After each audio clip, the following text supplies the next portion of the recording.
सभी कमांडोज किसी न किसी मार्शल आर्ट के एक्सपर्ट होते हैं। ये एक जरिया होता है शरीर को सर से पांव तक मजबूत बनाने का। पीएलए अपने जवानों को सर से पत्थर तक टकरा जाने की भी ट्रेनिंग देती है। इनके जिस्म को इतना मजबूत बनाया जाता है कि ये लकड़ी के मोटे मोटे गुद्दों को भी आसानी से तोड़ देते हैं। इस ट्रेनिंग में कई बार सैनिक सर पर भी घायल हो जाते हैं, लेकिन फिर भी वो हार नहीं मानते और फौलाद बनने की अपनी इस कड़ी परीक्षा में डटे रहते हैं। Number 2, insertion training.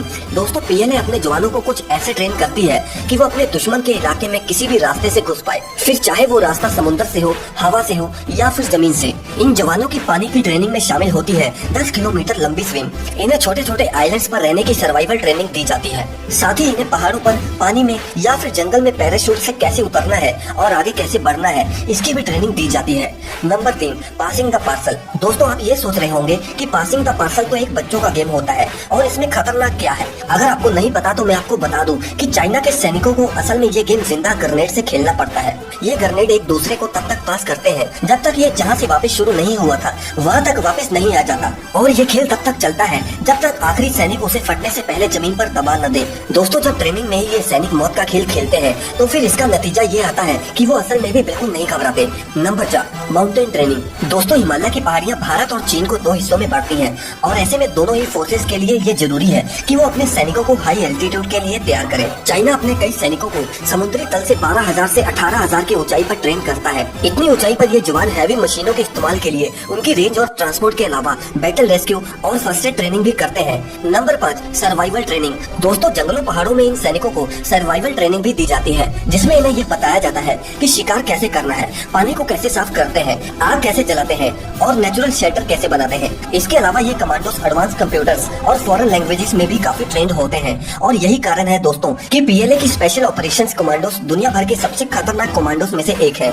अब अगर आप ऐसा सोच रहे हैं कि भारत के कमांडोज चीन के कमांडोज के सामने कुछ नहीं है, तो आपका मानना बिल्कुल गलत है। अगर हम बात करें भारत में मिलने वाली पैरा कमांडो ट्रेनिंग की, तो भारत में पैरा कमांडो की कोई स्पेशल भर्ती नहीं होती, बल्कि इनकी भर्ती आर्मी की अलग अलग रेजिमेंट्स में से करी जाती है और कुछ खास जवानों को चुनने के बाद उन्हें अलग अलग ट्रेनिंग कैंप्स में भेज दिया जाता है, जहाँ शुरू होती है इनकी बेसिक्स ट्रेनिंग, जो की आम ट्रेनिंग से 5 गुना ज्यादा कड़ी ट्रेनिंग होती है। इस ट्रेनिंग में पीएलए स्पेशल ऑपरेशंस के जवानों की तरह ही फिजिकल ट्रेनिंग दी जाती है और ये ट्रेनिंग इतनी भयानक होती है कि हम और आप जैसे लोग शायद ही इसे अटेम्प्ट करने का सोच सके। ये एक्सरसाइजेस जवानों को फिजिकल और मेंटल दोनों तरह के एक्सट्रीम प्रेशर में भी अपनी ड्यूटी परफॉर्म करने के लिए दी जाती है। फिर इन सब ट्रेनिंग के बाद 36 घंटे की स्ट्रेस ट्रेनिंग दी जाती है और 36 घंटे की स्ट्रेस ट्रेनिंग की शुरुआत होती है रात के 2 बजे से। जब जवान करीब 4 डिग्री टेम्परेचर की कड़कती ठंड में सो रहे होते हैं, तभी इन जवानों को बम के धमाके और गोलियों की आवाज से इन्हें कच्ची नींद से जगाया जाता है। हड़बड़ाहट में उठे सैनिकों को फौरन लाइन में लगाने का आदेश दिया जाता है। पिछले 1 हफ्ते से उन्हें हर रात 1 या 2 घंटे की नींद ही दिलाई जाती है। ये पैरा कमांडो की बेहद मुश्किल 36 घंटे की स्ट्रेस ट्रेनिंग की शुरुआत है। दिमाग और शरीर से थककर चूर हो चुके इन सैनिकों को एक बार फिर से रूटीन एक्सरसाइज कराई जाती है और ये सिलसिला तब तक चलता है जब तक इनमें से कुछ सैनिक हार नहीं मान लेते और इसके बाद इन ट्रूपर्स पर 30 किलो का वजन लाद दिया जाता है और उन्हें 2 घंटे में 10 किलोमीटर लंबी खड़ी पहाड़ियों पर चढ़ना होता है। और दोस्तों, एक खास बात, इन सैनिकों में एक सादी वर्दी में एक सैनिक और होता है जो कि इन्हें वापस रेजिमेंट में लौट जाने के लिए उकसाता रहता है। इसके बाद उन्हें अपने दोस्त को कंधे पर बिठाकर चलना होता है। असल में पैरा कमांडोज का ये मानना होता है कि वो अपने साथी को कभी भी दुश्मन के इलाके में छोड़कर नहीं आना है। 5 घंटे की कंटिन्यूस ट्रेनिंग के बाद अगर आप सोच रहे हैं कि इन्हें आराम दिया जाएगा, तो आप बिल्कुल गलत हैं। अब यहाँ से इनकी ट्रेनिंग और भी मुश्किल हो जाती है। अब इन्हें 1.18 किलोमीटर सर्किट के 3 राउंड लगाने होते हैं, जिसमें इनके पास 30 किलो का बैटल लोड और हथियार तो होते ही है। साथ ही हर राउंड में इनका वजन बढ़ा दिया जाता है। पहले राउंड में इन्हें 20-20 किलो के भारे हुए कैंस दिए जाते हैं। सेकंड राउंड में इन्हें ट्रक का टायर और थर्ड राउंड में इन्हें लकड़ी का भारी भरकम टुकड़ा दिया जाता है, जिसका वजन 30 से 70 किलो तक होता है। हर राउंड को कंप्लीट करने के लिए इनके पास सिर्फ 1 घंटे का टाइम होता है और ये सब कंटिन्यूस ट्रेनिंग वो पिछले 9 घंटों से लगातार कर रहे होते हैं। कमांडोज बिना खाए पिए लगातार ट्रेनिंग कर रहे होते हैं, जिसकी वजह से इन कमांडोज की सारी ताकत निचुड़ चुकी होती है। अब इसके बाद इन कमांडोज के हाथ पैर बांधकर इन्हें 12 फीट गहरे पानी में डाल दिया जाता है।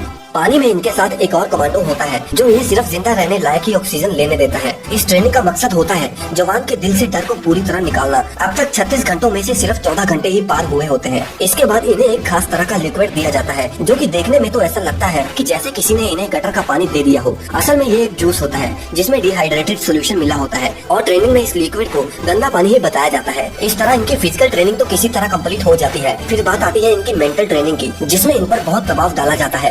इनके चारों तरफ कमांडो चिल्ला रहे होते हैं, लाल पीली लाइट्स जल रही होती हैं और इतने सारे दबाव में इन्हें कई सारे सवालों के जवाब देने के लिए कहा जाता है। इसके बाद इनका मेडिकल चेकअप होता है और इसमें जो जो जवान फिट पाए जाते हैं उन्हें 10 किलोमीटर आगे स्पीड मार्च में भेज दिया जाता है। और इस स्पीड मार्च के बाद 20 घंटे से भूखे जवानों को खाना तो दिया जाता है, लेकिन बिल्कुल रूखा सूखा। खाना खाने के बाद इन पर नींद हावी होने लगती है, लेकिन ट्रेनिंग टीम इनसे अलग अलग काम करवाती है ताकि ये अगले 6 घंटे तक सोए ना। 6 घंटे बाद एक स्पीड मार्च करवाया जाता है और फिर इन ट्रूपर्स को 5 घंटे के लिए जंगल में छोड़ दिया जाता है, जहाँ इनकी कॉम्बैट स्किल्स को चेक किया जाता है। फिर ये कीचड़ में उतरते हैं, जहाँ इन्हें रगड़ते हुए अपने हथियारों के साथ आगे जाना होता है। इस ट्रेनिंग के कई फेज में कई जवान ऐसे होते हैं जो बेहोश तक हो जाते हैं और हिम्मत भी हार जाते हैं, लेकिन वहीं दूसरी तरफ कुछ जवान इस ट्रेनिंग को पार करके मजबूत फौलाद बनकर खत्म करते हैं इस 36 घंटे की स्ट्रेस ट्रेनिंग को और पहनते हैं इस मरून कैप को। खैर दोस्तों, इंडिया हो या चाइना, दोनों देशों के सैनिक अपनी टफ ट्रेनिंग और कॉम्बैट स्किल्स के लिए ही जाने जाते हैं। इन दोनों देशों की कमांडो ट्रेनिंग को देखकर आपको क्या लगता है कि कौन से देश की ट्रेनिंग ज्यादा खतरनाक थी? हमें कमेंट सेक्शन में जरूर बताएं। और अगर अभी तक आपने हमारे चैनल को सब्सक्राइब नहीं किया